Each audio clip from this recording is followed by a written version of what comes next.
Hi friends, இப்போ நம்ம மகாநதி பார்க்க போகிறோம். மகாநதியில் வந்துட்டு நம்ம காவேரி இருக்காங்களே, ஊஞ்சலில் உட்காந்து ரொம்ப திங்க் பண்ணிக்கிட்டு இருக்காங்க. அதாவது அக்கா கொடுத்த அட்வைஸை ரொம்ப கேட்டு யோசிச்சுட்டு இருக்காங்க.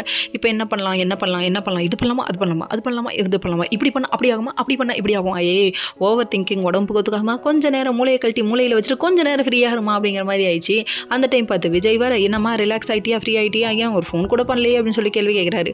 ஏன் நாங்கள் மட்டும் தான் ஃபோன் பண்ணுமா, நீங்கள் ஃபோன் பண்ணியிருந்தா நாங்கள் அட்டன் பண்ணியிருப்போமே, பண்ணியிருக்கலாமே அப்படின்னு சொல்லி கேட்குறாங்க. இருந்தாலும் ஒன்று டிஸ்டர்ப் பண்ணக்கூடாதுன்னு விட்டுட்டேன். இந்த வார்த்தையை எல்லாரும் யூஸ் பண்ணாதீங்கடாப்பா சாமி, முடியலடா அப்படிங்கிற மாதிரி இருக்குது. அதுக்கப்புறம் சரி வாங்க ஒரு லாங் ட்ரைவ் போகலாமா, வெளியில் அவங்க கூட போகணும் அப்படின்னு சொல்லிட்டு கூட்டிகிட்டு கிளம்புறாங்க. போகிற வழியிலே இவங்க கம்னு இருக்காங்களா, ரொம்ப கடுப்பேற்றுறாங்க. என்னென்ன பண்ணுறாங்கன்னு பார்க்குறீங்களா.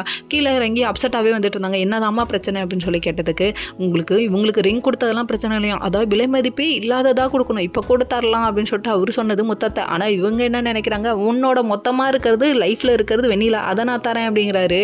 நல்லா வருவேம்மா அப்படிங்கிற மாதிரி ஆயிடுச்சு. அதை சொல்லி தான் தொலைங்க பைக்கி, ஏதோ பிறந்த நாளுங்கிறாங்க. ஒரு வழியாக 12 மணி ஆச்சுங்க, விசேஷம் போட்டாங்க. நம்மளும் ஒரு விசேஷம் போட்டுருவோம், ஹாப்பி பர்த்டே விஜய் அப்படின்னு சொல்லியாச்சு. அதுக்கப்புறம் இவங்க என்ன பண்ணுறாங்கன்னா, ஹாப்பி பர்த்டே விஜய்னு சொல்லிட்டு கட்டி பிடிச்சி சொன்னதெல்லாம் இருக்கட்டும். அதாவது நாளைக்கு காலையில் கொண்டு வந்து வெண்ணிலாவை நிப்பாட்ட போகிறேன், அதுதானே ஆர்வ கோளாறுலேயே இரு நீ அப்படிங்கிற மாதிரி ஆயிடுச்சு. சொன்னவங்க உன்னை வெண்ணிலாவை பிடிக்குமா என்ன பிடிக்குமா, மறுபடியும் கேள்வி. ஐயோ இவன் மறுபடியும் கொலை பண்ணுறாளே, கடுப்பேற்றாளே, திரும்ப திரும்ப கேட்குறேன் நீ, திரும்ப கேட்குறேன் நீ, ஹை பிபி ஆகிட்டாங்க. ஓ அதனால தான் அப்செட்டாக இருக்கேன், எனக்கு நீ தான் பிடிக்கும், நீ தான் உலகம், உன் கூட தான் வாழ போகிறேன்னு அவர் சொல்லிட்டாரு. இன்னும் என்னதாமா பண்ண சொல்கிற நீ, ஆர்வ கோளாறுல எடுக்கிற ஒவ்வொரு முடிவுக்கும் விஜய்க்கு தானே அப்பா வந்து இறங்குது, அதோட பின் விளைவு ரொம்ப ஹெவியாக இருக்குது, முடியலமா அப்படின்னு சொல்லிட்டு அவரே கதறாரு. அதுக்கப்புறம் இவங்க சரின்னு சொல்லிட்டு போயிட்டே இருக்காங்க.